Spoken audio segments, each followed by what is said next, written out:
মানব জীবনে সুখ শান্তির দুইটা চাহিদা। সুখ শান্তি পূর্ণ হয় দুইটা জিনিসের মাধ্যমে। আমার দিক মাত্র দুই জিনিসের মাধ্যমে সুখ শান্তি। একটা হলো রিজিক, একটা হলো রিজিক, আর একটা হলো নিরাপদ জীবন যাপন, দুশ্চিন্তা মুক্ত জীবন যাপন, ভয় মুক্ত জীবন যাপন। কথা বলেন ঠিক কি ঠিক না? রিজিক বলতে শুধু ভাত না, আমার জীবনে যা কিছু লাগে খাদ্য খুরাক থেকে নিয়ে পোশাক আশাক বসত বাড়ি সব কিছুর নাম হলো রিজিক। আল্লাহ কয় আল্লাযী আত'আমাকুম মিন জু, তোমার সমস্ত ক্ষুধা দূর করে দেয় কে? কে দূর করে? আত'আমাকুম মিন জু, সব ক্ষুধা দূর করে দেয়। ওয়া আমানাহুম মিন খাউফ, আর সকল প্রকার ভয় থেকে নিরাপদ ব্যবস্থা করে দেয় ওই আল্লাহ। ইবাদত করো তার, এই ঘরের মালিকের ইবাদত করো, তোমার অভাব দূর করে দেবে, কোনো অভাব তোমার থাকবে না, আর তোমাকে নিরাপদ শান্তিতে বসবাসের ব্যবস্থা করে দেবে। ঘরের দরজা খুলে ঘুমাবা, তোমার ঘরে চোর ঢুকবে না, ডাকাত ঢুকবে না। এই ঘরের মালিকের ইবাদত করো। যুবতী মেয়েকে ছেড়ে দিবা, 10 কিলোমিটার ফাঁকা রাস্তায় দিনে চলবে, রাস্তায় রাতে চলবে। একজন পুরুষও তার দিকে তাকাইয়া কুনজরে তাকাইয়া তারে কিক কুক মারতে সাহস পাবে না, কল মিস কল দিতে সাহস পাবে না। ওই ঘরের মালিকের ইবাদত যদি করো, রব্বুল আলামিন তোমার নিরাপদ ব্যবস্থা করবে। জানতে চাইলাম রব্বুল আলামিন এই ইবাদত করব কতদিন? ইবাদত ইবাদত কতদিন? আল্লাহ নামাজ তো পড়ি, আজ তো প্রায় 30 বছর হলো পড়ি। এই 30 সাবালেগের পরে তো রোজা ছাড়ি নেই, আর কতদিন রাখবো? এই টুপিটা বা বাগড়ি বুগড়ি আর কতদিন? এই মসজিদ মাদ্রাসা আর কতদিন? তিলাওয়াত আর কতদিন? জিকির আর কতদিন? শরীয়ত আর কতদিন? আমাকে কি এই জগতে রিটায়ার্ড নাই? এর জগতে কি পেনশন নাই? এখানে কি বিরতি নাই? আল্লাহ পাক বলেন ওয়াবুদ রাব্বাকা হাত্তা ইয়াতিয়াকাল ইয়াকিন। ওয়াবুদ রাব্বাকা, ইবাদত করো তোমার রবের, হাত্তা ইয়াতিয়াকাল ইয়াকিন, ইয়াকিন আসার আগ পর্যন্ত। সব তাফসীরের মধ্যে লেখে ইয়াকিন মানে মরণ, ইয়াকিন মানে মৃত্যু। ইয়াকিন আসার আগ পর্যন্ত তুমি ইবাদত করবা। এই মৃত্যুকে ইয়াকিন বলে তাফসীরওয়ালারা কয় কেন? কয় মৃত্যুর নাম ইয়াকিন। এই আয়াতের ভিতরে তর্জমা কেন করে? কয় দুনিয়ার সব কিছুকে তুমি অস্বীকার করতে পারো, এমনকি আল্লাহকে অস্বীকার করনেওয়ালা আছে না নাই? আল্লাহ নাই বলে বলনালে একটা দল আছে না? আল্লাহ নাই তাই কয়, আল্লাহ আছে না নাই? কয় তুমি সব কিছুর কোরআন মানো না, নবী মানো না, আখিরাত মানো না, কবর আযাব মানো না, ফেরেশতা মানো না, ফুলসিরাত মানো না, হাসরের মাঠ মানো না, জান্নাত মানো না, জাহান্নাম মানো না, আলেম উলামা মানো না, ইসলাম মানো না, শরীয়ত মানো না, এমনকি আল্লাহকেও তুমি অস্বীকার করলে করতে পারো। তবে বন্ধু একটা জিনিসকে অস্বীকার করতে পারবা না, মুসলমান হও আর অমুসলমান হও, প্রাণী জগৎ যারাই আছে এই কথাটা অস্বীকার করতে পারবা না। কুল্লু নাফসিন যায়িকাতুল মাউত, সমস্ত প্রাণী মরিতেই মরা লাগবে কি লাগবে না? এ আমার যুবকরা, তোদেরকে আমি টার্গেট করি বেশি, একটু সাবধান হইয়া যা। মরা লাগবে কি লাগবে না? বুড়ো হইতে পারবা কোনো গ্যারান্টি আছে? বৃদ্ধকাল পর্যন্ত বয়স পার কোনো গ্যারান্টি আছে? রাস্তায় যাবা, বাসের সাথে ধাক্কা লেগে পড়ে যাবা, মোটরসাইকেল নিয়ে পাঙ্কুপানা করবা রাস্তা দিয়া, বালির ট্রাকের সাথে ধাক্কা খাইয়া রোডের সাথে মিশে যাবা। কখন আইসা যায় আজরাইল বলা যায় না। তোমার মতো হাজারো যুবক অকালে মারা যাচ্ছে, প্রমাণ আছে না নাই? কাজেই তোমার হায়াতের কোনো গ্যারান্টি নাই, মরণ অবধারিত, মানতেই হবে, বিশ্বাস করাই লাগবে। আল্লাহ কয় কোনো কিছু না মানলেও মরণকে বিশ্বাস করো। আর ইয়াকিনের মানে হলো গাঢ় বিশ্বাস, ইয়াকিনের মানে গাঢ় বিশ্বাস। অন্য কোনো তার প্রতি গাঢ় বিশ্বাস না থাকলেও মরণের উপরে গাঢ় বিশ্বাস আছে না নাই? আজকে ফজর পর্যন্ত বাঁচবেন কেউ বলতে পারবেন? আছেন আছেন? একজন একটু হিম্মত করে কাও, যুবলীগ, ছাত্রলীগ, গোপালগঞ্জের লীগ, আমরা যারা আছি তোমরা একটু কও দিছে আমরা যুবলীগের লোক, আমরা ছাত্রলীগের লোক, আমরা যুব দলের লোক, আমরা ছাত্র দলের লোক। ইনশাআল্লাহ বাদ দিয়ে ডাইরেক্ট কয়ে ফেলো যে আমি ফজর পর্যন্ত বাঁচবই। একজন হিম্মত করে কও, দেখবা আল্লাহ কয় তোরে মারবো এই জায়গা, তোরে বাড়ি যাই দেবো না।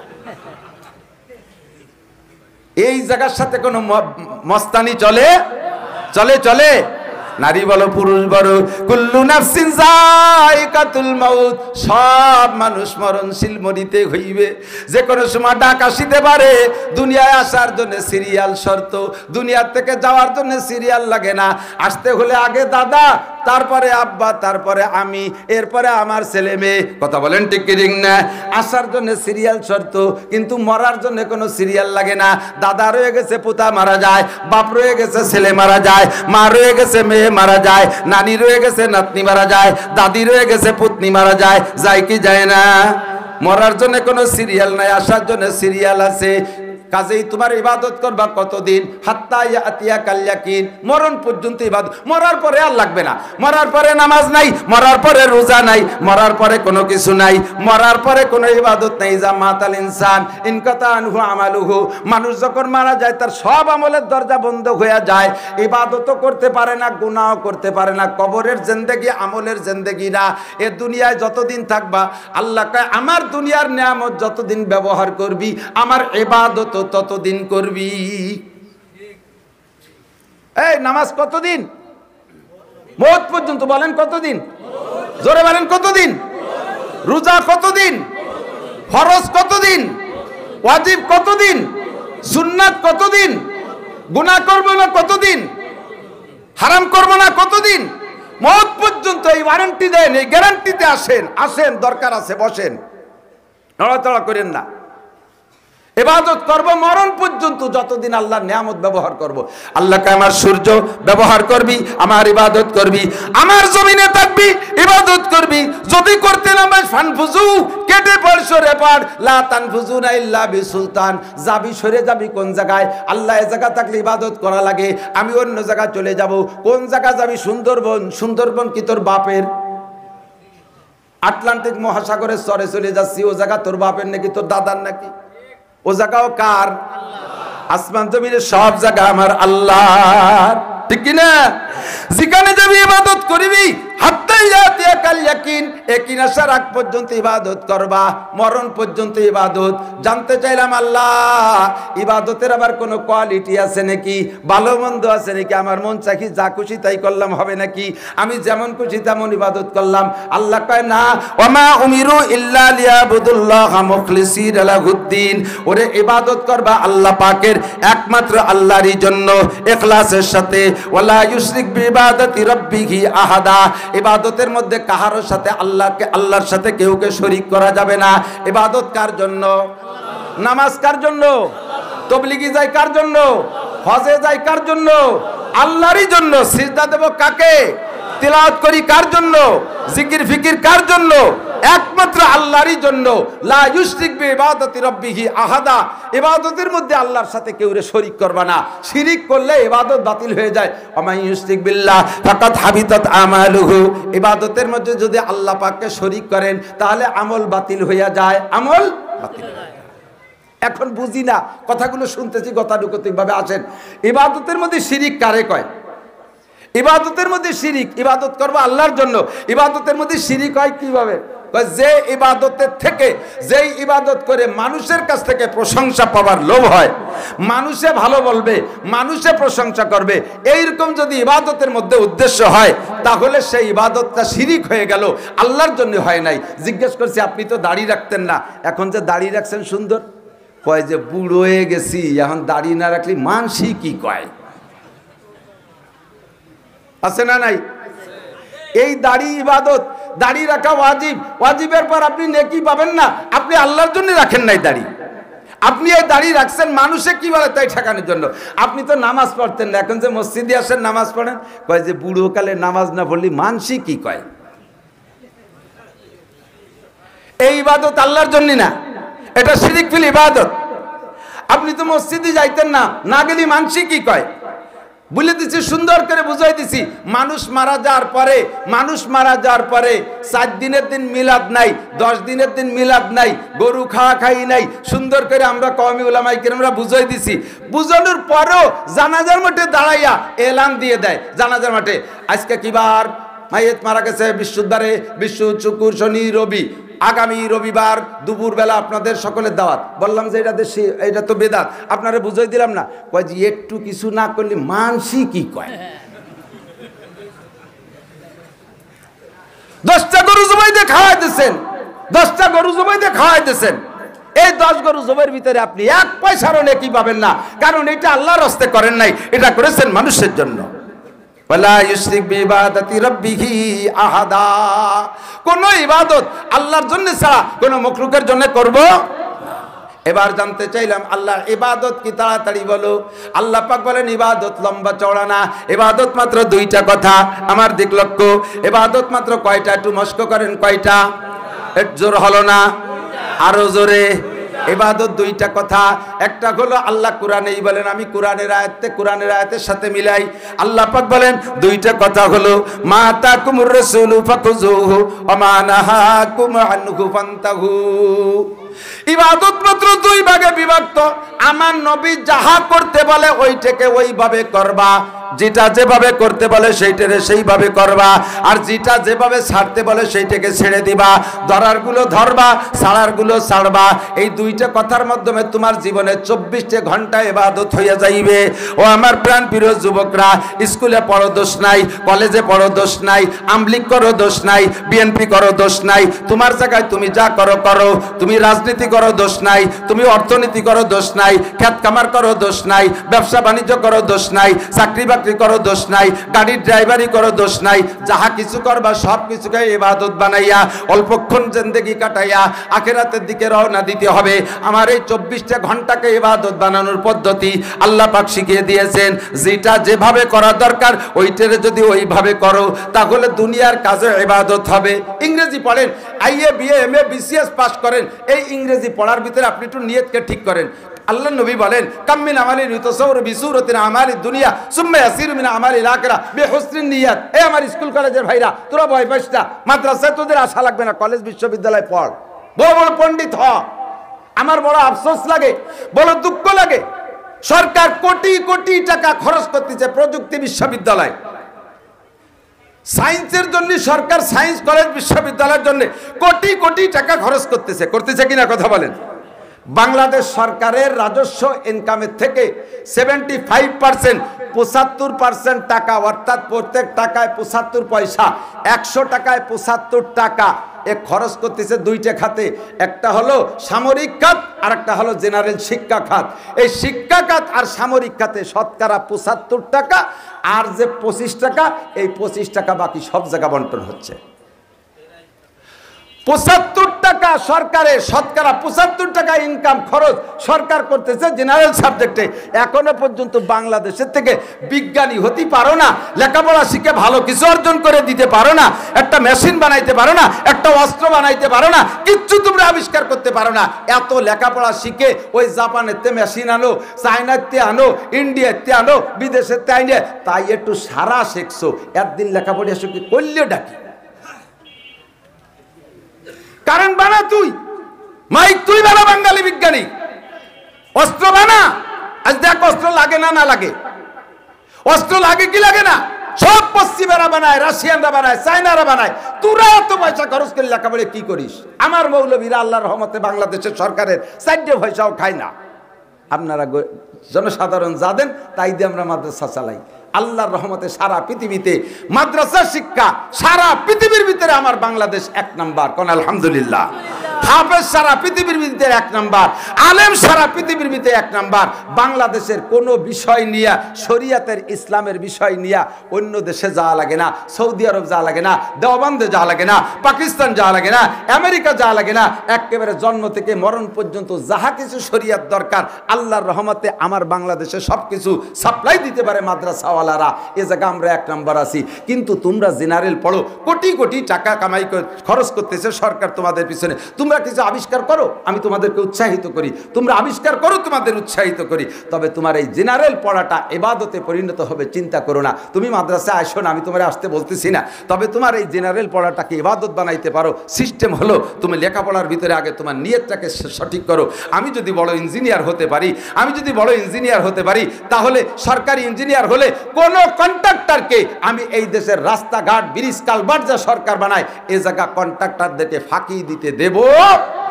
আমি সেখানে পাহারাদারি করব, জাতির হক আদায় করব। এইভাবে তুমি প্ল্যান করো। আমাদের দেশে কি সুন্দর রাস্তা বানাতে বানাতে এক পাশে আর এক পাশে চলে যায়। 6 কিলোমিটার রাস্তার ওই মাথায় জাতি জাতি পিছনের রাস্তার টিউমার হয়, রাস্তার খাইজনি চুলকনি বাসলা হইয়ে খুয়া মুয়া ঝুজ ঝুর হইয়ে তারালির বাউলের মধ্যে নামি চলে যায়। কথা কন না কে? এটা আবার ইঞ্জিনিয়ার ওকে করে দিয়ে যায়, thank you, okay, bill pass. ওই চুরাচুরি যে পয়সা কামাই করছে তাতে যে হারাম হয়েছে, ইঞ্জিনিয়ার সাথে সহযোগিতা কইরা সেই হারামের ভাগ পেয়ে গেছো, তুমি ওখান থেকে ঘুষ খাইছো। ঘুষ খাবো না, আমি দেশের সম্পদকে সঠিকভাবে বাস্তবায়ন করব, সঠিকভাবে প্রয়োগ করব, এই উদ্দেশ্যে আমি ইঞ্জিনিয়ার। আমি যদি ডাক্তার হতে পারি MBBS, তাহলে গরিব রুগীদেরকে আমি সহজে চিকিৎসা করব। আমি ডাক্তার হব, আমি ডাকাত হব না। ডাক্তার লিখতি সংক্ষেপে শর্ট হ্যান্ডে কি লেখে কোন তো? ডয়াকারে ডা বিসর্গ না, ডয়াকারে ডা বিসর্গ না। বাংলাদেশের বড় বড় ডাক্তার যেগুলো দয়াকারে ডা বিসর্গা, ডাক্তার না কয়ে জায়গায় জায়গায় ডাকাত করতে মনে চায়। আমি এক রুগী নিয়ে গেছি হাসপাতালে, গত বছর। এই রুগীরে ডাক্তারে খুলনার বড় এক হাসপাতাল, নাম কব না, কলি আপনারা যা বাদ দেবেন, আবার গেলি অন্য জায়গায় অন্য রোগের চিকিৎসা হয়, খালি বদনাম তো কইলাম না। এবার আমার সাথে যে ডাকাতি করছে, আমি রুগী নিয়ে গেছি, পরীক্ষা নিরীক্ষা করে বলে দিয়েছে রুগীর পেটে পাথর, বের করতে হবে। করেন, কন্ট্যাক্ট হয়ে গেছে 60,000 টাকা। পাথর বের করে আমার হাতে পাথর একটা ধরাই দিয়েছে, সোলার মতো একটু একটা। আমি খুশিতে রুগী নিয়ে চলে এসেছি যে সোলাটা বের হয়ে গেছে, বাস রুগী সুস্থ। বাড়ি আসার পরে 1 সপ্তাহ পরে আবার ব্যথা শুরু হয়েছে, আবার নিয়ে গেছি, আবার পরীক্ষা করে পাথর আর একটা নামিয়ে আইছে। আমি তো ওইটা যখন নামে, ওইটা যখন ধরো, তখন তোমার মেশিনই ধরা পড়ে নেই, ওর মধ্যে আর একটা ছিল, সেইটা কয়দিন পর নামতে পারে, তারা ওই জায়গায় ঠোক দিয়ে আসতে হবে না। 1 সপ্তাহের মধ্যে সেই পাথর নামিয়ে আসলে, এখন 1 সপ্তাহ পর এই রুগী যারা একবার নিচে ঠুক অবাস করে অপারেশন করে, 3 মাসের মধ্যে আর তারা অজ্ঞান করা যায় না, তাহলে একেবারে প্যারালাইসিস হয়ে যাবে। ও ডাক্তারই বলতেছে, হুজুর 3 মাসের মধ্যে অপারেশন হবে না, ব্যথার ওষুধ খায় থামায় রাখতে হবে। আচ্ছা ঠিক আছে, থামাও। 3 মাস পর্যন্ত থামানোর পরে নিয়ে ফিরে আবার চেক টেক করে একেবারে ম্যাপ, মানচিত্র, নকশা আঁকে দিয়েছে, এই জায়গাতে এইভাবে ঘুরতে ঘুরতে হেনে এসে আটকে গেছে, আর একটুক নামলে হয়ে যায়। সেইটুকু এমনি নামতেছে না, ওষুধ দিচ্ছে, তা কোনোভাবে নামলো না, তা কাজেই অপারেশন করতে হবে। মনটা বুঝলো না, নিয়ে গেলাম ঢাকার এক ডাক্তারে দেখাইলাম, এইগুলো কিচ্ছু বলি নাই। নিয়ে ওনারে দেখানোর পরে উনি বললো যে না, পেটে কোনো সমস্যা নেই, এলে ফ্যাটি লিভার হয়েছে। আমি বললাম স্যার পাথর? কয় যে না, পাথরের তো কোনো গন্ধ টন্ধ দেখছি। ওকে এখন যে বের করছে, কয় যে সিহানো বেরোয়নি, আর কোনোদিন ওর পাথর হবেও না। পাথর আগেও ছিল না, এখনো নাই, ভবিষ্যতে হবে না। ওর হলো ফ্যাটি লিভার, মাত্র 3 দিনের 6টা বড়ি দিয়েছে, আল্লাহর রহমতে খেয়ে দিয়ে সুস্থ। খুলনার বড় এক হাসপাতালের MBBS ডাক্তার। তাহলে এটা দয়াকারে ডা বিসর্গ কি গন্ত? একটু সবাই গান কি দয়াকারে ডা বিসর্গ? আমি ডাক্তার হব, ডাকাত হব না, তোমার এই ডাক্তারিটা ইবাদত হবে। সাথে সাথে তুমি, আরে আমার মতো নাসির 100 বক্তা আওয়াজ করে যা করতে না পারবো, একজন ডাক্তারে তাই পারবে। রুগীরে সামনে বসাইয়া অঙ্গীকার করাবে, আমি তোমারে চিকিৎসা করব, তুমি সুস্থ হবা, বাসর থেকে তুমি নামাজ পড়িতে হইবে, 5 ওয়াক্ত নামাজ পড়বা বলো, নইলে আমার চিকিৎসায় কাজ হবে না। তুমি যদি এই অঙ্গীকার করায় দাও রুগীদেরকে, ইনশাআল্লাহ রুগীরা ওই ভয়তে নামাজি হয়ে যাবে। কতক্ষণ ঠিক না? আমি এক ডাক্তারের কাছ থেকে ঔষধ নিছি, নিয়েই আমি রওনা দিছি। ডাক্তার সব আমার ডাক দিয়েছে, হুজুর দাঁড়ান, একটু ওষুধটা আমার কাছে দেন। আমি কত বুঝে নিছি তো, কখন কোনটা খাতে আমি বুঝে ফেলাইছি। কয় না হুজুর, আমি ওষুধ কটা একটু জাড়িয়ে দেই, সে হাতে নিয়ে সূরা ফাতিহা আমার সামনে পড়ে ওষুধে ফু দিয়ে দিয়েছে। কয় যে হুজুর, ওষুধের কোনো ক্ষমতা নাই, এই সূরা ফাতিহার ক্ষমতায় যদি কাজ হয়, জোরে কর না সুবহানাল্লাহ। আমি ওই ডাক্তারের কাছ থেকে তারপর থেকে যত ওষুধ খাই, ওষুধে আমি সূরা ফাতিহা পড়ে জাড়িয়ে খাই। সূরা ফাতিহার 14টা নাম আছে, তার ভিতরে একটা নাম হলো সূরাতুশ শিফা। তুমি ডাক্তার সাহেব এইভাবে মানুষকে দাওয়াত দিতে পারো, সূরা ফাতিহার তালকিন ওখানে দিয়ে দিতে পারো, এই নিয়তে ডাক্তার হও। তুমি BCS পাস করো, নিয়ত রাখো আল্লাহ যদি আমি ডিসি হইতে পারি, একটা ডিস্ট্রিক্টে আমি আদর্শ ডিস্ট্রিক্ট হিসেবে গড়ে তুলবো। আমার ডিস্ট্রিক্টের জুনিয়র যত অফিসার থাকবে, কেউরে আমি ঘুষ খাইতে দেব না। ঘুষমুক্ত টিওন বানাবো, ঘুষমুক্ত SP বানাবো, ঘুষমুক্ত OC বানাবো, ঘুষমুক্ত এসিলেন্ট বানাবো, ঘুষমুক্ত আমি সমস্ত অফিস আদালত ঘুষমুক্ত করে ফেলবো। আমি যদি ডিসি হতে পারি, এই নিয়তে তুমি ডিসি হবা। তোমার সারা জীবন ভরে ABCD, অঙ্ক, ইংরেজি যা পড়বা, প্রত্যেকটা অক্ষরে অক্ষরে তুমি নেকি পাইবা। তোমার আলাদা করে মসজিদে যে 24 ঘন্টা ইবাদত করা লাগবে না, মাদ্রাসায় বসে তোমার ইবাদত করা লাগবে না, 24 ঘন্টা কোরআন কিতাব নিয়ে পড়ে থাকা লাগবে না। তুমি জনসেবার মাধ্যমে তুমি আল্লাহর রহমতে তোমার জীবনটা ইবাদতের মধ্যে কাটাইতে পারবা। তুমি SP হও, নিয়ত করো, আল্লাহ যদি আমার এসপি বানায়, আমার লাইনে 500 পুলিশ আছে, 500 পুলিশে আমি নামাজি বানাবো। ও দোস্ত, আমি মৌলানা নাসির সারা বাংলাদেশের প্রসিদ্ধ বক্তা, আমার যদি একটা পুলিশ লাইনের দায়িত্ব দেয়, হুজুর আমাকে গোপালগঞ্জ পুলিশ লাইনে 500 পুলিশ আছে, আপনারে প্রত্যেক মাসের এই ওয়াজ করে যা কামাই করেন 10-15 লাখ যা পান, ওই 15 লাখ টাকা আমরা দেব, শুধু আপনি আমার 500 পুলিশে ওয়াজ করে নামাজ পড়াইবেন। আমি জীবন ভরে এই গ্যারান্টি নিয়ে কাজ করতে পারবো না, আমি 500 পুলিশে নামাজি বানানো সম্ভব না, কিন্তু এসপি সাহেব মাত্র 2 মিনিটের ভিতরে 500 পুলিশে নামাজি বানাইতে পারে। ফলিন্দে লাইনতে যদি দাঁড় করে বলে দেয়, আমার লাইনে চাকরি করতে হলে মুসলমান পুলিশ যারা আছো বাধ্যতামূলক নামাজ পড়িতেই হইবে। কথা বলেন ঠিক ঠিক না? এসপি সাহেব বললে সবাই নামাজ পড়তে বাধ্য কি বাধ্য না? ইজা কানা উমারুকুম খিয়ারাকুম, আল্লাহ নবী বলেন যখন তোমাদের নেতারা হবে ভালো মানুষ, নেতারা হবে ভালো মানুষ, দিনদার ইমানদার আল্লাহ ওয়ালা, ওয়া আগনিয়াকুম সুবহাকুম, তোমাদের দেশের ধনীরা হবে দানশীল, তারা গরিবের দায়িত্ব গরিবের অবস্থা বুঝে দান করে। ওয়া উমুরুকুম শুরা বাইনাকুম, আর প্রত্যেকটা কাজ যদি পরামর্শ সাপেক্ষে হয়, আল্লাহ নবী বলেন ফাজাহরুল আরদে খায়রুম মিন বাতনিহা, তখন তোমাদের মরার চাইতে বেঁচে থাকা ভালো। আল্লাহর কাছে লম্বা হায়াতের দোয়া করো, আল্লাহ যেন সুস্থতার সাথে লম্বা হায়াত দান করে। জোরে বলেন আমিন। কাজেই এসপি সাহেব ভালো হইলে পুলিশ লাইন ভালো, এই মেম্বার সাহেব ভালো হইলে তার ওয়ার্ড ভালো, চেয়ারম্যান সাহেব ভালো হইলে তার ইউনিয়ন ভালো, এমপি সাহেব ভালো হইলে তার সিটের জনগণ ভালো। আল্লাহু আকবার। মন্ত্রী সাহেব ভালো হলে তার মন্ত্রণালয় ভালো, প্রধানমন্ত্রী ভালো হইলে তার দেশটা ভালো, প্রেসিডেন্ট ভালো হইলে তার দেশটা ভালো। কাজেই ওই বড়রা যদি বড় হওয়ার জন্য জেনারেল পড়াশোনা করে, তার সারা জীবনের লেখাপড়া ইবাদতে পরিণত হয়। ইবাদত করতে 24 ঘন্টা মসজিদে পড়ে, আমি কি সহজ বুদ্ধি দিতে পারছি? কথা বলেন, বুঝ হয়েছে কিনা? আপনার দুনিয়ার কাজ ইবাদত। ধান কাটতে যাবেন, বিসমিল্লাহ কয়ে পোজ দেবেন, আর জিকিরে ফিকিরে ধান কাটবেন। ধান কাটার ভিতরে বিজয় সরকারের গান গাওয়ার দরকার কি? কি সুন্দর গান গায় আর ধান কাটে। এই পৃথিবী যেমনই আছে তেমনই পড়ে রবে, কাটার মধ্যে একটু জাকিও দেয়, ওখানে একটা জাকি আছে। সুন্দর এই পৃথিবী ছেড়ে একদিন চলে যেতে হবে, ধান কাটার মধ্যে। কুরআন শরীফ পড়ার মধ্যে জাকি আছে, সে জাকিরা জানো না। 80 বছরে বুড়ো, 70 বছরে বুড়ো, ধান কাটার মধ্যে বিজয় সরকারের গান গাও। কণ্ঠ আর সুরতাল সব তোমার মিল আছে। এই বয়সে তুমি কেন মুহাম্মাদি কণ্ঠে কোরআন শরীফ পড়া শিখলে না? এই বয়সে ও মহিলা তুমি কেন আয়েশা খাদিজার কণ্ঠে কোরআন পড়া শিখলে না? আরে যুবকরা, হাজারো যুবক সাহাবায়ে কেরাম ইসলাম গ্রহণ কইরা ওই বয়সে কোরআন শিখে তারা মর্দে মুজাহিদ হয়েছে। ও আমার স্কুল কলেজের যুবক, তুমি কেন কোরআন পড়া শিখলে না? কেন কোরআন পড়া শিখলে না? আল্লাহর কাছে জবাব দেওয়া লাগবে কি লাগবে না? আল্লাহু আকবার। যা করবা, মহিলাদেরকে বলি আমার মারা, তরকারি কোটা শুরুতে বিসমিল্লাহ, কোটা শেষ হয়ে যাবে আলহামদুলিল্লাহ, ভাতের চাল ধুয়ে দেবেন বিসমিল্লাহ, রান্না শেষ হয়ে যাবে আলহামদুলিল্লাহ। এমনকি বাচ্চাকে দুধ পান করাইবেন, নবজাতক দুধের বাচ্চা তো বিসমিল্লাহ কইতে পারে না। ও মা, আপনার স্তনে দুধ দেছে কে? কথা বলেন কে? আল্লাহ না দিলে দুধ হয় না। কথা বলেন। শুকনো শুকনো মহিলা 2টা বাচ্চা জমজ হয়েছে, 2 বাচ্চায় দুধ খাওয়ার পরও মার দুধ এত বেশি, ব্লাউজ ভিজে যায়, কাপড় ভিজে যায়, ঠিক না? আবার এইরকম তাগড়া এক মহিলা, বিয়ের 15 বছর পর একটা মাই হয়েছে, 1 ফুট দুধ যদি পায়, তারে ডানো কিনে খাওয়াতি সে মাইয়ের বাপ ভ্যান চালাতে লাস্টে ভ্যান বিছে খাওয়াইছে।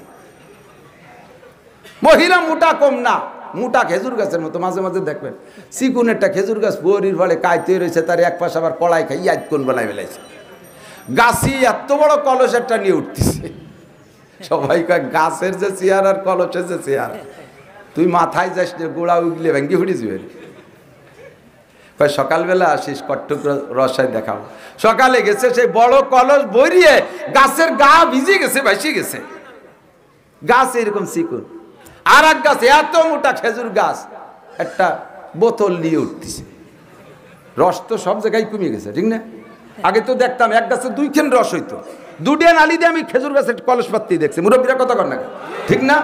এখন আছে তা, কোনো গাছে আইতকন, কোনো গাছে পুয়া খান, এইভাবে কমতি এখন ঠিলে বা তাও ছাড়ান দিয়েছে। মাঝে দেখছি বোতল পাতে, এখন ইদানিং বোতলও পাতে না, গাছি কাটিয়ে তুই এসে ফুলাপান জিব্বে ভাইতে দাঁড়ায় খায়। খানিক পর 1 ফুটা পড়ে, তাই চাটি খাইতেছি দিয়েছে।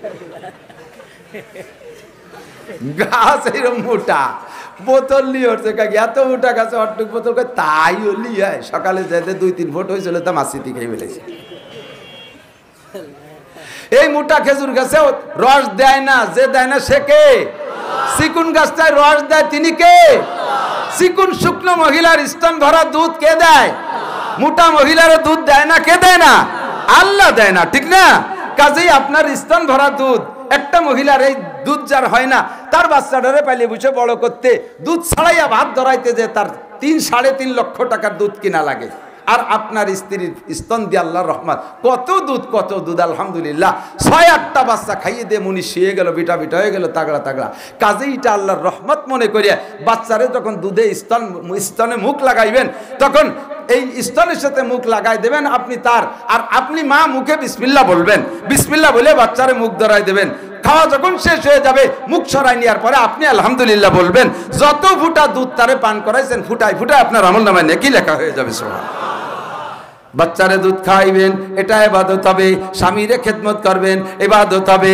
স্বামীর সাথে সম্পর্ক রাখবেন, এটা ইবাদত হবে। আল্লাহর নবীকে সাহাবায়ে কেরাম জিজ্ঞেস করেছেন, ইয়া রাসূলুল্লাহ আইয়ুমা ইমরাতিন খায়র, ওগো আল্লাহর নবী সবচাইতে ভালো মহিলা কে? মহিলাদের মধ্যে এদিক তাকান, পিরাই বাড়ি মহিলা ঝামেলা আছে কম বেশ।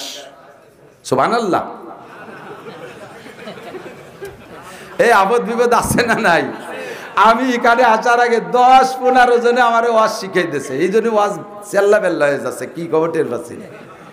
যার যে সমস্যা সেই সমস্যা। এক দলকা হুজুর আব্বা আমার খেদমতে রস করবেন, আর এক দলকা হুজুর বিটি গেটু সাইটি দিয়ে দিয়েছে, আবার বিটা রাখা হুজুর মহিলাকে কিছু কয়েন, মহিলারা চিরুক উঠলে বাটাইছে, হুজুর বিটাকে জ্বালায় থাকতেই পারতেছি না, সব উপর নজরিয়া, জেনে ধরা রুগীর মতো আমাকে দিক তাকায় না, উপর দিক তাকায়। এই কয় তালের বিপদের তদবির করবো? আল্লাহর নবীকে সাহাবায়ে কেরাম বললেন, হুজুর আইয়ুমা ইমরাতিন খায়র, সবচেয়ে ভালো মহিলা কে একটু বলেন তো হুজুর, আমরা সেই ভালো মহিলা খুঁজে বিয়ে করব। আল্লাহর নবী বলেন, ওই মহিলা সবচেয়ে ভালো, তাসুররু ফি যা নাযারা ইলাইহা, ওই মহিলা সবচেয়ে ভালো, আল্লাহর কাছে প্রিয়। জান্নাতীরা সেই মহিলার অপেক্ষায় অভ্যর্থনার জন্য দাঁড়িয়ে আছে। ওই মহিলার জন্য জান্নাতের 8টা দরজা খুলে দিয়ে ফেরেশতারা অপেক্ষা করতেছে, হুরগেলমানরা অপেক্ষা করতেছে ওই মহিলার জন্য। যেই মহিলার দিকে তার স্বামী তাকানোর সঙ্গে সঙ্গে, মহিলার দিকে স্বামী তাকানোর সঙ্গে সঙ্গে এমন একটা অঙ্গভঙ্গি করবে, এমন একটা হাসি দেবে, এমন একটা কথা বলবে, যেই কথা আর অঙ্গভঙ্গি আর হাসিতে স্বামীর মনে হাজারো টেনলে সঙ্গে সঙ্গে তা মুছে যায়, দূর হয়ে যায়। স্বামীরে খুশি করে দিতে পারে যেই মহিলা, তার আচরণ দিয়া ওই মহিলা সব চাইতে ভালো। যেভাবে হোক স্বামীরে খুশি করাই দিতে হবে। কোনোভাবে ভঙ্গি কুয়ার কথায় খুশি হচ্ছে না, কারণ রাস্তাতে গোপালপুরের বাজারেতে খাইয়েছে চড়, এত তাড়াতাড়ি কি হাসি আসে নাকি? মহিলা যত হাসুক আর বিটার কারার টেকতেছে। এরপরে ডাকি নিয়ে বসাইয়া বিভিন্ন তালতল করে কোনোভাবে আসাতে পারে না, বগলের মধ্যে হাত দিয়ে কেত কুতু দিছে। বুড়ো হাসিয়ে দিয়ে কয় সেই কুটি গেলে ভাজলে ছাড়তে পারলে না। পরে হাসিয়েই দেশে, হাসার পরে আল্লাহ পাক রব্বুল আলামিন উপরের থেকে কয়, আমরা তো শুনি না, ও মহিলা, ও বুড়ো, তুমি যদিও বউরে কও যে কুটি গেলে কুয়ারা ছাড়তে পারলে না, ওই মহিলা তোমারে তাল তামাশা করে হাসায় দিছে, ওর আমল নামায় 7 ভরি স্বর্ণ আল্লাহর রাস্তায় দান করার নেকি লিখে দিলা।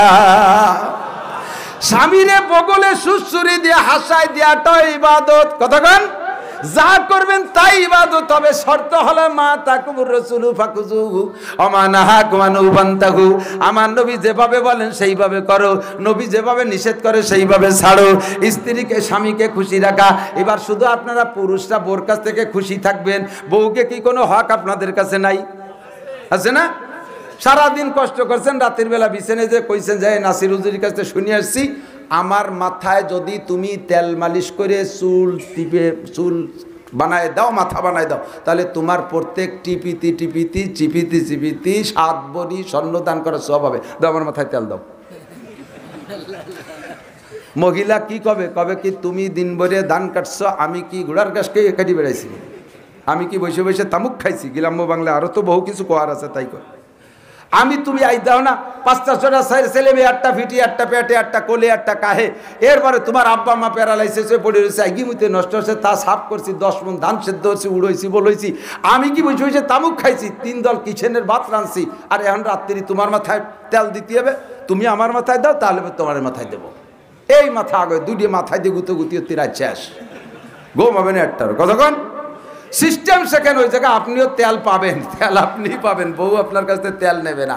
সিস্টেম হলো যাই রাত্রি তারে বলবেন, বাচ্চা কাচ্চা সব ঘুমাই দিয়ে যখন দুইজনে নির্জন বিছানে যাবেন, তখন যে বলবেন এটাও ইবাদত, তখন যে তাকে বলবেন, আহা আমি তো সেরেফ সাইডে ধান কাটে বিকেলবেলা গোপালপুর বাজার যে টেলিভিশন দেখছি, মেসির খেলা দেখছি, কত কিছু করছি, চাটা খাইয়ে দিয়ে আছে, তুমি সারা দিন তোমার রথে কোনো বিশ্রাম নাই, আসো তোমার মাথায় একটু তেল দিয়ে দেই।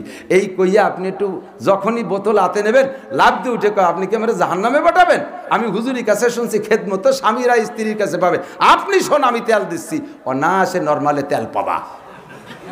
আর যদি ওইভাবে তেল আদায় করতে যাও, তাহলে তুমি আগে তেল দাও, পরে আমি দেবো, দুটো গুতো গুতিয়ে তিরা শেষ। খালি আপনার হক আদায় করবেন তা না, তারও একটা হক আছে না নাই? মাঝে মাঝে থালবাটি পরিষ্কারে সহযোগিতা করবেন, খালি অর্ডার করবেন না, খালি অর্ডার করবেন না, বেকায়দায় পড়লে তরকারি কুইটা বাইটা দেবেন, মাঝে মাঝে আপনি লাকড়ি জমা করে দেবেন, ইত্যাদি কাজে স্ত্রীর সাথে শরীক থাকবেন। হাদিসে খুঁজে দেখেন, খুতবাতুল আহকাম মসজিদে আছে, পড়ে দেখেন, আল্লাহর নবী স্ত্রীদের সাথে সব কাজে শরীক হতেন, নিজের কাপড় নিজে ধুইতেন, সেলাই পর্যন্ত নিজে করতেন, বোতাম ছিঁড়ে গেলে নিজে লাগাইতেন, এ কাজগুলো হুজুর করতেন, সব কাজ বউরেতে করাইতে হবে তা না। আমার কাজ আমি, এ ভাই আমি নিজের কথা বলি, আমি যদি ইচ্ছা করি, আমি যদি বলি এখানে আইসা বহুত যুবক ভক্ত আমার আছে, আমি যদি আমি তো সফরেতে এসে কাপড় চোপড় ধুইতে সময় পাই না, তোরা একটা আমার কাপড় দিয়ে দিবি কিনা, 100-200 যুবক দাঁড়ায় যাবে, কাড়াকাড়ি লেগে যাওয়া, জামাই ছিঁড়ে যাবে টানতি টানতি, হুজুর আমি দিয়ে দিচ্ছি। আল্লাহর রহমতে আমি আমার কাপড় চোপড় আমার ছাত্রকে দিয়ে ধোয়াই না, আমার কাপড় চোপড় আমি নিজে হাতে ধুই, যেগুলো মেশিনে ধোয়ার মতো মেশিনে দিই, যেগুলো হাতে ধোয়ার মতো হাতে দিই, আমি বাড়ির কেউ দিয়ে ধোয়াই না, বরঞ্চ ছোট মোটো বাচ্চাকে কাপড় চোপড় আমি ধুই, আমার প্লেটটা আমি ধুয়ে মুছে পরিষ্কার করে খেয়ে আবার সেভাবে রেখে আসি। আমি যদি বলি আমার এখন 5 কেজি দুধ লাগবে, আমার এই তারানির বহুত যুবক আছে, যাইয়ে গাইরে নতুন করে বিয়ে দরকার হয় দুধ বেরো নিয়ে আসবে। যদি কে আমার 1 ডজন মুরগির ডিম লাগবে, মুরগির পারিস তো পারিস, নাহলে আস্ত মুরগি হুজুরে ধরিয়ে দেবো, এত ব্যবস্থা। আল্লাহর রহমতে আমি গাই পেলে দুধ খাই, আমার বাড়ি মুরগি পেলে আমি দুধ খাই, ডিম খাই, এগুলো সব ডিম দুধ সব আমার হাতে আল্লাহর রহমতে, আর আমি নিজে হাতে ঘাস কাটি। কেন করব না?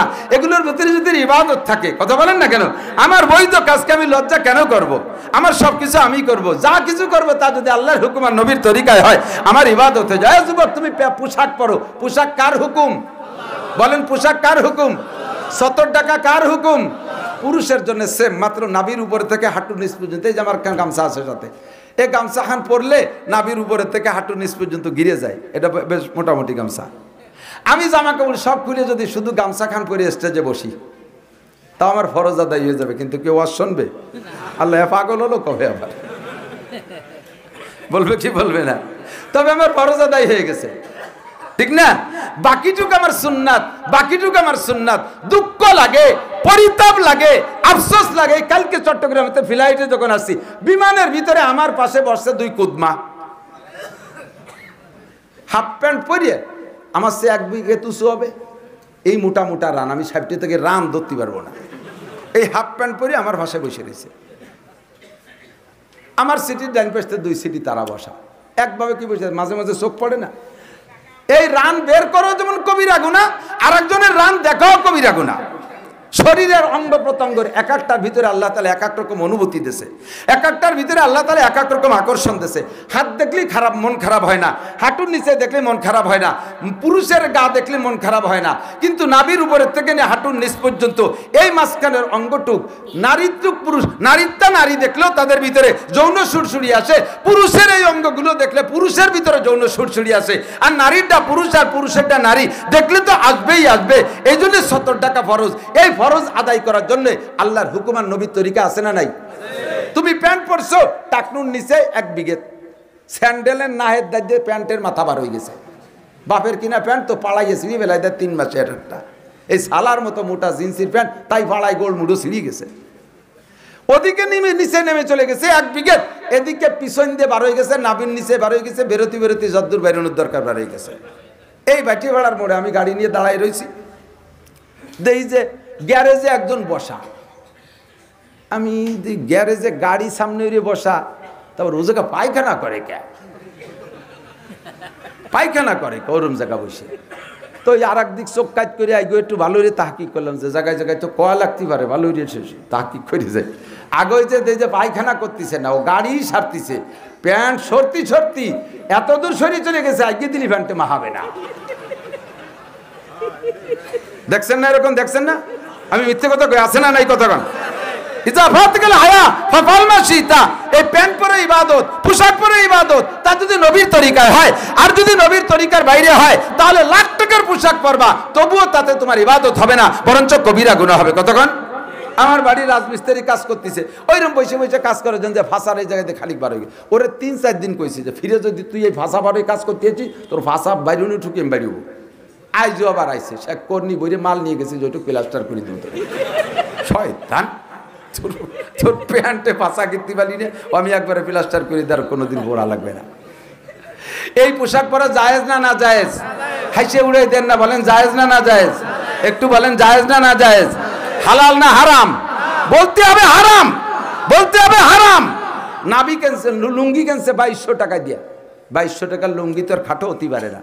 মানুষ যত বড়ই হোক না কেন, লুঙ্গি সেই সাইজের বড় আছে। লুঙ্গিটারে নামাতি নামাতি একেবারে সব টুক নামাইয়া রাস্তা সুরতি সুরতি যাচ্ছে। রোড ক্লিনার, ওর মতো 3 জন রাস্তায় দিয়ে আইটে গেলে রোড ঝাড়ু দিয়া লাগে না, লুঙ্গির বাড়িতে শেষ। গুগবর সব লুঙ্গির মহিমাতে এদিক দিয়ে নাবির নিচে সব বেরিয়ে ফেলেছে। নাবির নিচে বেরোই দিয়ে মার সামনে, বোনের সামনে, যুবতী মায়ের সামনে, শাওড়ির সামনে, দেশের মানুষের সামনে করে কত বড় বেহায়া, কত বড় বেশরম। নবী বলেন লজ্জা চলে গেলে যা খুশি তা করা যায়। আল হায়াউ শুবতুম মিনাল ঈমান, লজ্জা ঈমানের অঙ্গ। তুমি লজ্জা তৈরি করো, তোমার ঈমান মজবুত হবে। তোমার ঈমান যদি থাকে তাহলে বেলজ্জার কোনো কাজ তুমি করিতে পারিবা না। মাতাকুমুর রাসূল ফাকুজু, এ যুবক তুমি যে চুল কাটছো, এদিকে আল্লাহ নবী বলেন মান তাশাব্বা বিকওমিন ফাহুয়া মিনহুম। তুমি চুল কাটাইছো, 2600 টাকা দিয়ে চুল কাটাইছে, কাটাই কুটে একটু লম্বা হয়ে গেছে। কাটার আগে একটু খাটো ছিল, কাটার উপরে লম্বা হয়ে গেছে। 2600 টাকা দিয়ে চুল কাটাইছে, চোর কাটিং। ছোটবেলায় দেখতাম চোর ধরা পড়লি বেড়া কেসি দিয়ে আইলু যাইলু 3-4 পোজ দিয়ে দিত, মনে আছে নাকি? এখন 2600 টাকা দিয়ে চুল কাটাইছে চোর কাটিং, এ পাশে 3 পোজ, এ পাশে 3 পোজ, বোঝা যায় যে ওটা চুরি হয়ে আইছে, তাই আলামত নিয়ে গেল। মেসি কাটিং এর দাড়ি রাখো, মেসি কাটিং এর দাড়ি রাখো, ওই মেসি আমাদের কোনো কুটুম্ব না। মেসির গোষ্ঠী ব্রাজিল, আর্জেন্টিনা, পশ্চিমে যত আছে সমস্ত ইহুদির গোষ্ঠী, সব নাসারার গোষ্ঠী, সব নাসারার গোষ্ঠী ঐক্য হইয়া ফিলিস্তিনের মুসলমানদেরকে মারে। ও আমার প্রাণ প্রিয় যুবকরা, জীবনের তরে প্রতিজ্ঞা কর, আজকে জীবনের তরে পাক্কা প্রতিজ্ঞা কর, অমুসলমান খ্রিস্টানদের কোনো কিছু ব্যবহার করব না, তাদের সাথে কোনো মোহাব্বত রাখবো না, তাদের সাথে কোনো ভালোবাসা রাখবো না। আমার বাংলাদেশের যদি খেলার টিম যায়, তাহলে তাদের যতক্ষণ পর্যন্ত মাঠে থাকে অতক্ষণ তাদের সমর্থন করব। এরা চলে আসার পরে আর কোনো দল আমার নাই। যদি আরাবিয়ান কোনো দল থাকে তাদের সমর্থন করব। ইহুদ নাসারা, হিন্দু বৌদ্ধ খ্রিস্টানদের কোনো দলরে আমি সমর্থন করব না। আল্লাহর নবী বলেন আলমার উমা মান আহাব্বা, যার সাথে যার মোহাব্বত তার সাথে তার কিয়ামত। ওরা দেখো জোট করে মুসলমান মারতে চলে আসছে। তোমরা মধ্যপ্রাচ্য থেকে যাদেরকে দামি একটা কাপ দিয়ে দিলে বিশ্বকাপে জয় হওয়ার পরে, বাংলাদেশের মুসলমানরা 300 গজ, 500 গজ, 1.5 কিলোমিটার, 2 কিলোমিটার পতাকা আমি দেখছি। ওই সময় দেখি 2 কিলোমিটার, চুয়াডাঙ্গা যে দেখি প্রায় এক বাজারের এ মাথাতে ও মাথা, একটা থানার এ মাথাতে ও মাথা পর্যন্ত এক পতাকা টানানো। যাদের পতাকা টানাইছো তারা এদেশ থেকে কাপ জিতে যাইয়া, এই কাতারের মুসলিম কান্ট্রি থেকে কাপ জিতে নিয়ে যাইয়া তোমাদেরকে একটা চকলেটও খাইতে দেয় নাই, তোমাদের নামও তারা উচ্চারণ করে না। কিন্তু তারা এখন যুদ্ধ কইরা মুসলমানদেরকে শেষ করতেছে। 32টা মসজিদ গুঁড়ো গুঁড়ো করে দেছে, 32টা মসজিদ গুঁড়ো করে দেছে। পাক্কা সিদ্ধান্ত নাও, যদি ইমানদার হও, আল্লাহ ওয়ালা হও, জীবনে কোনোদিন কাফের মুশরিককে ভালোবাসবো। জোরে বলেন ভালোবাসবো। কারা কারা প্রতিজ্ঞা করতে পারবে? বক্সিনের সাথে এরকম হবে, বক্সিন মুট পাকান, তাকবীর হবে, নারায়ে তাকবীর। এই হাত এরকম রাখা হলো দুর্বলতার আলামত। বক্সিনের সাথে তাকবীর, নারায়ে তাকবীর। আল কোরআনের আলো, আল হাদিসের আলো, বিশ্বের মুসলিম এক তো ইয়ে রয়েছে, শুয়ে থাকলে কাবে, এক হও জেহাদ করো। বিশ্বের মুসলিম এক হও জেহাদ করো। ইহুদিদের দালালরা, খ্রিস্টানদের দালালরা, জো বাইডেনের দালালরা, নেতানিয়াহুর দুই গালে জুতো মারো তালে তালে। ফিলিস্তিনের মুসলমান জিন্দাবাদ জিন্দাবাদ, ফিলিস্তিনের মুসলমান বাইতুল মুকদ্দাস বিজয় হোক বিজয় হোক, বাইতুল মুকদ্দাস নারায়ে তাকবীর। এখনই ডাক আসবে জিহাদের জন্য, ফিলিস্তিন জাতীয় রেডি রেডি। মনের থেকে প্রধানমন্ত্রী যদি রাস্তা করে দেয় যাবো, আল্লাহ ডাক দিয়েছে, ডাক আসতেছে, বেশি দেরি নাই, রেডি হয়ে যাও। মুখস্থ কইও না, যার কাছে যা আছে। আমি তো দাওয়াত দিছি, ইসরায়েল তুই পারলি বাংলাদেশে আয়। বিটিরা বটি দেখো ভাই সবাই ফেলাই দেবে, কথা কন না। আমার মা বোনদের কাছে যে শোন, বটিতে নতুন নতুন বটিতে ধার দিচ্ছে, খালি ইসরায়েল কুপাবে, এহুদি কুপাবে। কেরালির বাড়ি তো খায় নাই, কথা কন। এদেশের মুসলমানের হাতিয়ার ছিল না, কেরাইল দিয়ে বড় বড় অস্ত্রওয়ালা একদলে তাড়াইছে কি তাড়াই নাই? 50 বছর আগে তাড়াইছে কি তাড়াই নাই? তাদের সাথে ওই আমেরিকার দালাল ওই সপ্তম নৌবহর নিয়ে আসতেছিল। ঢুকতে পারলে আমাদের বিজয় দেরি হয়ে যেত, তবে আমাদের বিজয় নিশ্চিত। আল্লাহর রহমত আমাদেরকে করেছে। এটা আমাদের মাত্র ভূখণ্ডের স্বাধীনতার জন্য সে সময় লড়েছে মুরব্বীরা। আর এটা হলো ইসলামের জিহাদ। ডাইরেক্ট বাইতুল মুকদ্দাসের সম্মান। আমার নবী বাইতুল মুকদ্দাসে ইমামতি করেছেন, কোন সুবহানাল্লাহ। সুবহানাল্লাহ ইয়াসরা বিআবদিহি লাইলাম মিনাল মসজিদিল হারাম ইলাল মসজিদিল আকসা। আজকে ফিলিস্তিনের এক ছোট্ট একটা যুবক, ছোট্ট মানে সবেমাত্র সাবালেগে পদার্পণ করছে বলে মনে হলো, ও আরবিতে বাইতুল মুকদ্দাস ফিলিস্তিনের সম্মানে সে যে কত বলছে, আমি আশ্চর্য হয়ে গেছি। এই বাইতুল মুকদ্দাস আদম আলাইহিস সালামের কাবা, বাইতুল মুকদ্দাস মুসা আলাইহিস সালামের কাবা, বাইতুল মুকদ্দাস ইব্রাহিম আলাইহিস সালামের কবরস্থান, বাইতুল মুকদ্দাস ফিলিস্তিন ইব্রাহিম আলাইহিস সালামের কবরস্থান, নূহ আলাইহিস সালাতু ওয়াস সালামের পদচরণ, 3.5 লক্ষ নবী রাসূলের পদচরণ। এই বাইতুল মুকদ্দাসে আমার নবী মেরাজের রাতে এসেছিলেন। এই বাইতুল মুকদ্দাস থেকে নবী মেরাজে গিয়েছিলেন, আবার বাইতুল মুকদ্দাস হয়ে মেরাজ থেকে হিসাব কাবা ঘরে গিয়েছেন। আমার নবী বাইতুল মুকদ্দাসে 3.5 লক্ষ নবী রাসূলের রূহকে আল্লাহ তাআলা পিছনে উপস্থিত করে দিয়েছে। ওই রাতে আমার নবী সমস্ত নবীদের ইমামতি করেছেন, কোন সুবহানাল্লাহ। বাইতুল মুকদ্দাসের ইমাম আমার নবী। বিশ্বাস রাখেন, এই অনেকে আছে এর ভিতরে তেল মাখা একটু গা মাখা কয় যে আমেরিকার সাথে আল্লাহ তাই বারে না, সাড়ে শয়তান কোথাকার আবালের বেটা আবাল। এর তাই করতে হবে না, কতক্ষণ আমেরিকার সাথে কিডা বারে। আমার প্রধানমন্ত্রীও ফিলিস্তিনের পক্ষে, কতক্ষণ প্রধানমন্ত্রী বলেছে ফিলিস্তিনের পক্ষে, আগেও ছিলাম এখনো আছি। এই জন্যই শুধু যে বাইতুল মুকদ্দাস সেখানে তার হেফাজত করিতেই হইবে। আমরা একমত না? বলবেন স্লোগান দিলাম, এদিকে কি হয়, কি ফিলিস্তিন গেছে নাকি? কিচ্ছু হবে না, স্লোগান ওখানে যাবে না। ইসরায়েলের আমাকে স্লোগানে কোনো ক্ষতি হবে না, ফিলিস্তিনের উপকার হবে না, লাভ হবে আমার। ইদানিং বলতেছি কথাটা খুব বেশি। ইব্রাহিম আলাইহিস সালামকে পোড়ানোর জন্য নমরুদ আগুন জ্বালাইছিল, মনে আছে? শুনছেন না, দেখছেন নাকি? শুনতে দেহার চাইতে বেশি ইয়াদ হয়ে গেছে, ঠিক না? কট্টুক আগুন আমাকে 2 চুলোর সমান আগুন হবে না? 1 মাস পর্যন্ত বাবুল শহরের সমস্ত কাফেরকে দিয়ে 1 মণ করে ডেলি হাজিরে খাতায় সই করে কাঠ জমা দেওয়া লাগতো।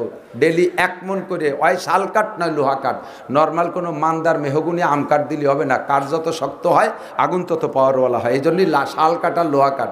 ইব্রাহিম আলাইহিস সালামের পোড়ানোর জন্যে 1 মাস পর্যন্ত এই পুরো শহরের সমস্ত সাবালেক নারী আর পুরুষ যাদের শক্তি আছে 1 মণ করে কাষ্ঠ জমা করলে লোহা কাঠ শাল কাঠ কত বড় গাদি হয়েছে। এই বিশাল কাষ্ঠের স্তূপের ভিতরে 1 সপ্তাহ পর্যন্ত তেল মারছে, যাতে হাড়ে নাড়ে কোনো কাঠে তেল মাখতে বাকি নাই। লাস্টে চতুর্দিকে তৎকালীন অত্যাধুনিক হুঙ্কার দিয়া বাতাস দিয়ে আগুন জ্বালাইছে 1 সপ্তাহ। আগুনের শিখা উঠে গেছে 2 মাইল। আগুনের ভিতরে ভ্যারাইটি রং, জায়গায় লাল, জায়গায় কালা, জায়গায় হলুদ, জায়গায় নীলবরণ, বিভিন্ন প্রকার জাহান্নামের আগুনের মতো দেখতে ভয় লাগতেছে। এর ভিতরে ইব্রাহিম আলাইহিস সালাতু ওয়াস সালামকে উলাঙ্গা করে ফেলাই দিয়েছে নমরুদ। সেও নিশ্চিত ইব্রাহিম আলাইহিস সালাম পড়ার আগ পর্যন্ত জানতেন না যে আমি এই আগুনের মধ্যে পড়বো না। ওনার বিশ্বাস যে এত বড় আগুনের মধ্যে পড়তে যে দেরি, মরতে দেরি নেই, পুড়ে ছাই ভস্ম হয়ে যাব।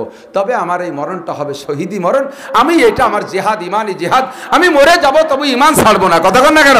আমি মরে যাব তবু ইহুদিরা সমর্থন করব, আমেরিকানদের সমর্থন করব। আমি পাক্কা সিদ্ধান্ত, নমরুদের আমি খোদা কইতে রাজি না। উনি পড়ে গেছে, কিন্তু আল্লাহ পাকের কুদরতি সিস্টেমে আগুন জান্নাত হয়ে গেছে। জান্নাতের খাট ইব্রাহিমের আলাইহিস সালামের পায়ের নিচে বিছাই দিয়েছে, জান্নাতের জামা গায়ে দিয়ে দিয়েছে, আগুন সরিয়ে চলে গেছে। সবাই তো দেখতেছে না, সবাই তো দূরে, এত বড় আগুনের মধ্যে দেখা যায় নাকি? সবাই মনে করছে ইব্রাহিম শেষ, নমরুদ ফাঁসিতে খুশিতে লাফাইতে তালে আছে। আল্লাহ ফেরেশতারা আসমানে স্লোগান দিচ্ছে, ব্যাং এসে কয় কি আল্লাহ আমি কি একটু এই আগুন নিবানোর ব্যাপারে চেষ্টা করব? আল্লাহ কয় তোমার কি দমকল আছে, ফায়ার সার্ভিস আছে, তুমি এই আগুন নিবে বা কি দিয়ে? কয় যে আল্লাহ আমার কাছে যা আছে আমি তাই দিয়ে চেষ্টা করি, তুমি যদি আমারে বলো এই সাগরের পানি শেষে ফেলবি, আমারে হুকুম দাও, তুই একা ব্যাং এই আরব সাগরের পানি সব ফেলাই দিবি শেষে, এ যদি আমারে অর্ডার করো, আমি পারি না পারি, চেষ্টা তো আমার করতেই হবে। আমি খাইয়ে খাইয়ে উপরে ডেলি থুয়ে গেলাম, খাইয়ে উপরে বমিয়ে দিয়ে গেলাম, আস্তে আস্তে চেষ্টা হতে তাহলে তাই একটুক তো পারি, কাহা তা পারো, তাহলে তাই করি, করো কি পারো দেখি কি তুই করতে পারো। ব্যাঙ্গে যাইয়া সাগরেতে পানি খাইয়া পরিমাণ মতো টাইম দেরি করছে, পেটের ভিতরে পানি সব পেশাব হয়ে গেছে। এর এক ব্যাঙের পেটের মধ্যে কত 3-4 মণ পেশাব হবে না? ব্যাং তো ব্যাং, অত ধরো কট্টুক হবে, সোয়া তোলা দেখ তোলা হতে পারে। এই পানি দূরের থেকে যাইয়া সেরাত করে 3 বার মারিয়ে দিয়েছে, আগুনের দ্বারেও যায়নি, ও আগুনের কাছে যাইতে পারে না, 1 মাইলের মধ্যে কেউ থাকতেই দাঁড়াতে পারে নাই। তাহলে কি ব্যাঙ্গের পেশাব কেউ জায়গা যায়? ও জায়গা যায়নি, কিন্তু ওই দিক তাক করে মারিয়ে দিয়েছে, পানি পেশাবটুক রাস্তায় পড়িয়ে পানি মাটিতে চুষে খেয়ে ফেলে দিয়েছে। 3 বার পেশাব করছে, ব্যাঙ্গের পেশাবে ইব্রাহিম আলাইহিস সালামের 1 পয়সার উপকার হয় নাই, নমরুদেরও 1 পয়সার ক্ষতি হয় নাই, ফাঁকে ব্যাঙ্গের পুরস্কার হয়ে গেছে, ব্যাঙ্গের লাভ হয়ে গেছে। আল্লাহ কা ব্যাং, তুই আমার ইব্রাহিমের দল সমর্থন করেছিস, আমার ইব্রাহিমের পক্ষে চেষ্টা করেছিস, তোরে আমি 3টে পুরস্কার দিলাম। কোন সুবহানাল্লাহ। 1 নম্বর পুরস্কার, তোর পেশাবে কোনোদিন কম পড়বে না, পেশাবে বরকত দিয়ে দিলাম। এক ব্যাঙ্গের গায়ে রাত্রি 50 বারও যদি লাথি লাগে 50 বারই পেশাব করে। ব্যাঙ্গের গায়ে লাথি লাগলে পেশাব করে না? একই পরিমাণ পেশাব করে, ফাঁকে কি ওর গায়ে, ওর হাতে কি মামপানির বোতল আছে যে পানি একটু খেয়ে নেই ফাঁকে, ওকে যে পানি খেয়ে আসে, রাত ভর লাফাবে আর মূর্তি তালে থাকবে, ওর পেশাবে কম পড়ে না। আল্লাহ কায় দিসি বরকত, করতে তালে থাক, এত পেশাব করবে রাতভর যে কয় ব্যাঙ্গের ওজন সে পেশাবই করে ফেলাইছে, তবুও তার পানি খাওয়া লাগে না। 1 নম্বর বরকত, ব্যাঙ্গের লাভ। 2 নম্বর পুরস্কার, আশরাফুল মাখলুকাত, মানুষের পেশাবও নাপাক, মানুষের পেশাব, পীর সাহেবের পেশাবো, সদস্য সাহেবের পেশাবো, সরমুনের পীর সাহেবের পেশাবো, সরমুনের পীর সাহেবের ভক্তরা মনে হয় চুপ করে রয়েছে ওর কাছে, আমাকে পীর সাহেবের না পাক। আরে সাহাবায়ে কিরামদের পেশাবো না পাক, আব্দুল কাদের জিলানী, মুঈনুদ্দিন চিশতি, নিজামুদ্দিন আউলিয়া, কুতুবউদ্দিন বখতিয়ার কাকি, আবু হানিফা, শাফি, আহমদ, মালিক, বুখারী, মুসলিম, তিরমিজি, তাবেঈন, তাবেঈন, সাহাবায়ে কিরাম, সমস্ত মানুষের পেশাব না পাক। ব্যাং রে কইলেন আল্লাহ তোর পেশাব খালি পাক। তুই আমার ইব্রাহিমের দল করছিস, চেষ্টা করছিস, তোর পেশাবে যদি ইব্রাহিমের উপকার হয়নি, দল করছিস, স্লোগান দিছিস, তাই তুই তোর পেশাবে পাক ঘোষণা দিয়ে দিলাম। রাতের ব্যাঙ্গের পেশাবে যদি গায়ে লেগে যায়, কাপড়ই লাগে, ওই অবস্থায় ওযু বানায় নামাজ পড়বেন, কাপড় পাল্টানো লাগবে না, পাও ধোয়া লাগবে না। কন্যা সুবহানাল্লাহ। ইব্রাহিমের লাভ হয় নাই, নমরুদের ক্ষতি হয় নাই, লাভ হয়েছে ব্যাঙ্গের। কথা কন। 3 নম্বর পুরস্কার, অনার্থক যদি কেউ একটা ব্যাং মাইরে ফেলে, যেই ব্যাঙ্গে মানুষকে কোনো ক্ষতি করে না, এমন একটা ব্যাং যদি কেউ হত্যা করে ফেলো, তাহলে যে পরিমাণ গুনাহ হয়, এই গুনাহ মোচনের জন্য, এই গুনাহ মোচনের জন্য ওই লোকটার কাফফারা হলো একটা খাসি জবাই দিয়ে গরিবের মধ্যে লুটাই দিতে হবে, এই পরিমাণ তার গুনাহ হইছে। ব্যাঙ্গের সম্মান এত বেশি, যার দাম একটা খাসির চাইতে বেশি করে দেওয়া হয়েছে। ও বন্ধুরে, ব্যাঙ্গের পেশাবে ইব্রাহিম আলাইহিস সালামের উপকার হয় নাই, নমরুদেরও ক্ষতি হয় নাই, লাভ হয়েছে ব্যাঙ্গের। আমার স্লোগানে ওই ইসরায়েলের ক্ষতি হবে না, ফিলিস্তিনের উপকার হবে না, তবে আমার লাভ হবে। আমার জিহাদি প্রেরণা ভিতরে থাকতে হবে, আমাকে আল্লাহ সুযোগ দিলে আমি যাব ওখানে। আল্লাহ কিছু পারি নাই, বাংলাদেশ থেকে একটা স্লোগান দিয়েছি বুক ফাটানো আওয়াজ দিয়া, আমার লাভ হবে কিয়ামতে বদরি সাহাবাদের সাথে, আনসার মুজাহিদিন সাহাবাদের সাথে, এই মুহাজিরিন সাহাবাদের সাথে ইনশাআল্লাহ আল্লাহ জান্নাতি করবে। আমার স্লোগানটাও ইবাদত হবে যদি আল্লাহর পক্ষে নবীর পক্ষে হয়। কতক্ষণ ঠিক না?